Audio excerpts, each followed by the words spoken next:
This is section 13.3, and this is example 1, 2, 3, and 4. We just did the introduction to the fundamental theorem for line integrals, and now we're going to try some examples. And these first few examples are really pretty straightforward. The first example, it wants us to determine whether or not the vector field is conservative. And if you remember, we're going to test the derivative of the first component with respect to y and the derivative of the second component with respect to x and see if they're equal. So remember, the kind of the form of this particular vector is PQ. That means that P is equal to x minus y and Q is equal to x minus 2. And that would mean that the derivative of P with respect to y is -1, and the derivative of Q with respect to x is 1, and the two are not equal. And since they are not equal, then f is not conservative.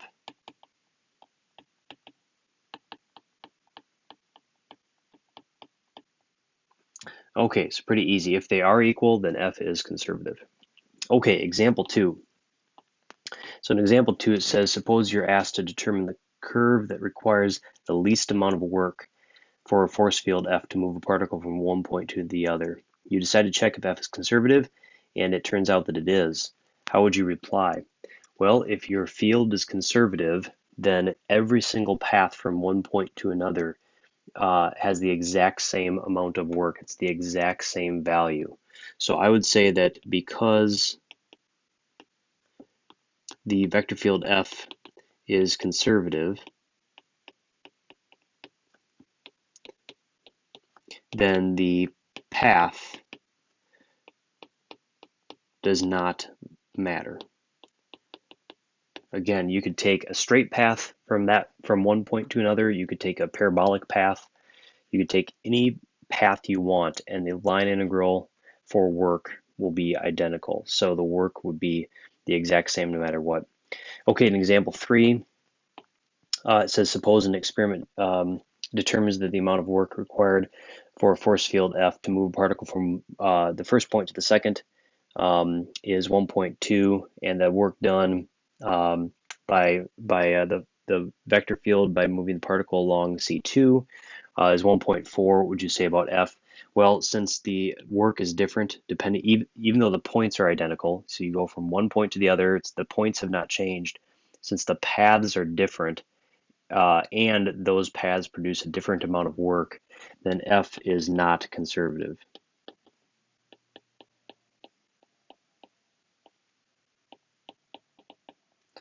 Okay, so a couple examples just to kind of get the concept down. All right, let's try an algebraic approach. So we're going to do a full problem here in example 4. From start to finish, we're asked, or first we're given a vector field, and it says that the path is the arc of the parabola from -1, 2 to 2, 8. And basically, we don't have enough information to do the problem as it's written because the arc of the parabola is not specific enough. I mean, what type of parabola is that? There's potentially a variety of different equations that would go from one point to another. And we really wouldn't want to try to figure that out. That'd be a little bit too complex. So our first step is to determine if this vector field is conservative, because if it is conservative, then our path will not matter. So we can just take a straight path, or what we can do is find the value used in the fundamental theorem. So here's our general formula, or form, I should say, is PQ. So P is x squared, and Q is y squared. So dP dy is 0, and dq dx is 0. Well, there you go. Those two are equal. So we would say that this vector field is conservative. Okay.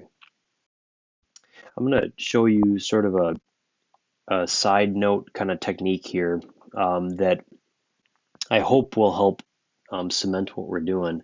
But but I guess you could say that we're using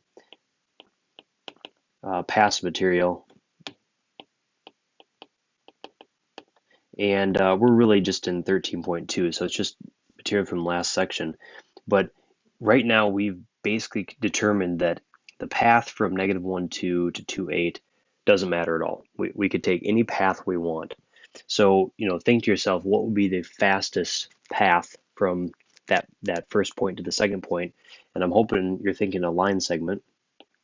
So what we're going to do is we're going to use a line segment to calculate the work being done. So I'm kind of jumping to part C right now just for a moment. So again, just bear with me.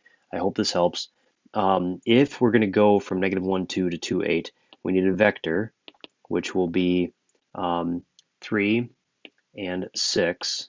And then we're going to use our point. Remember, we talked about this a lot in 13.2. And we're going to let t go from 0 to 1. So we have x equal to -1 plus 3t and y equal to 2 plus 6t. That gives us dx equal to 3 dt and dy equal to 6 dt. Okay, so if we're going to calculate, what's going on with our line integral, we have essentially r of t set up for ourselves. So we have -1 plus 3t and 2 plus 6t, and we have r prime of t, which is going to be just 3 and 6. And if you remember from what we were talking about before, this line integral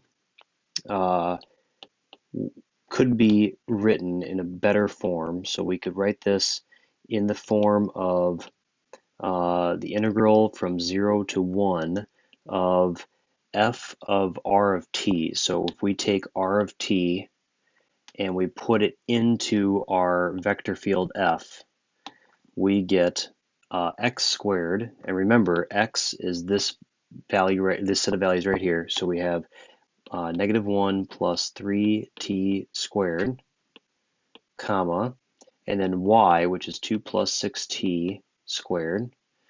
And then we're going to dot this with r prime, which is 3, 6, and then we have dt. So again, just remember that one of our formulas is, I'll write it over on the other side here, is the integral of f of r of t dotted with r prime t dt, which is what we just developed there. Okay, I'm going to pause. I'm going to do some of this work right now, and then I'll come right back.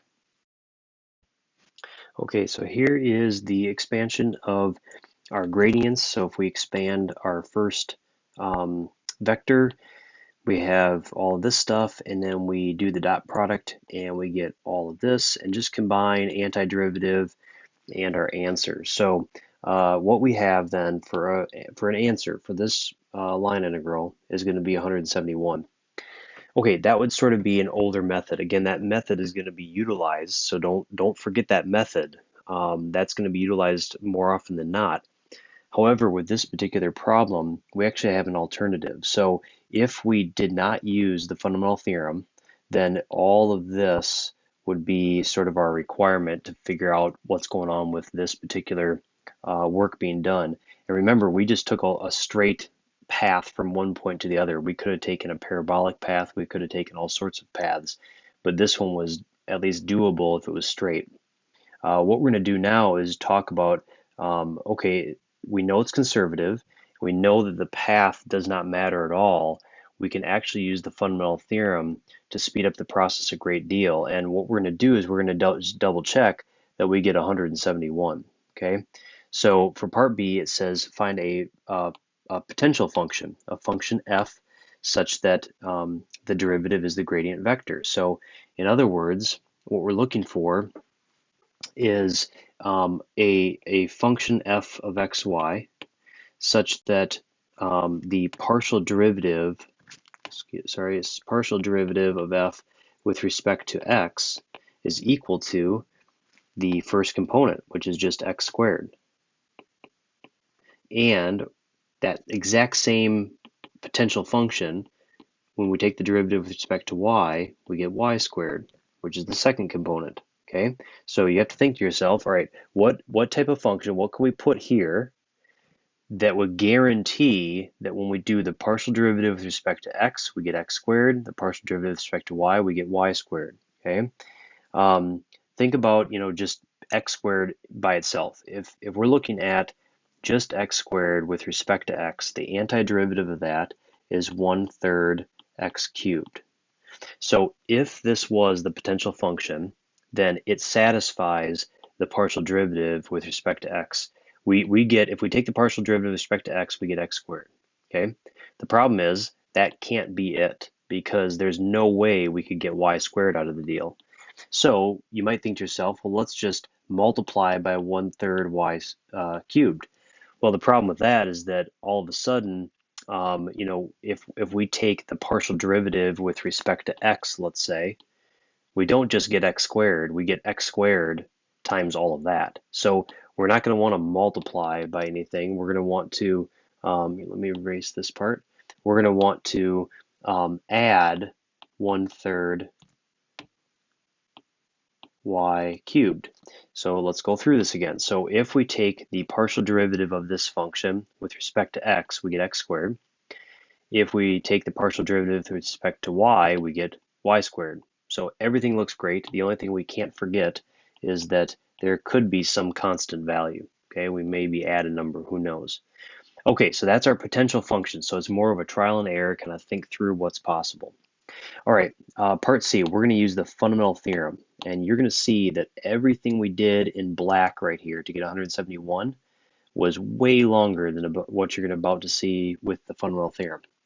So the fundamental theorem says that if we have a conservative field, and if we can find a potential function, which we found one, then we can take this line integral,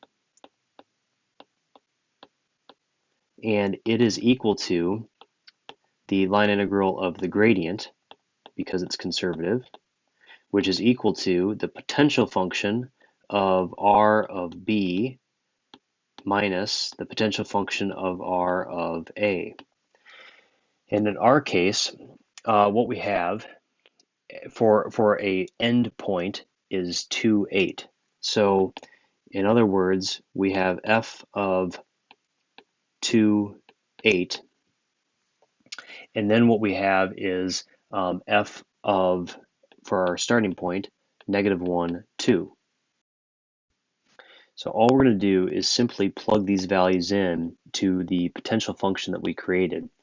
So if x is 2 and y is 8, we're going to plug those in to our potential function. So we're going to get 1/3 x is 2 cubed plus 1/3 y is 8 cubed. And then we have a c, which is no big deal, minus, then x is -1. So we have 1/3 times -1 cubed plus 1/3 times 2 cubed. And we do have a plus c again.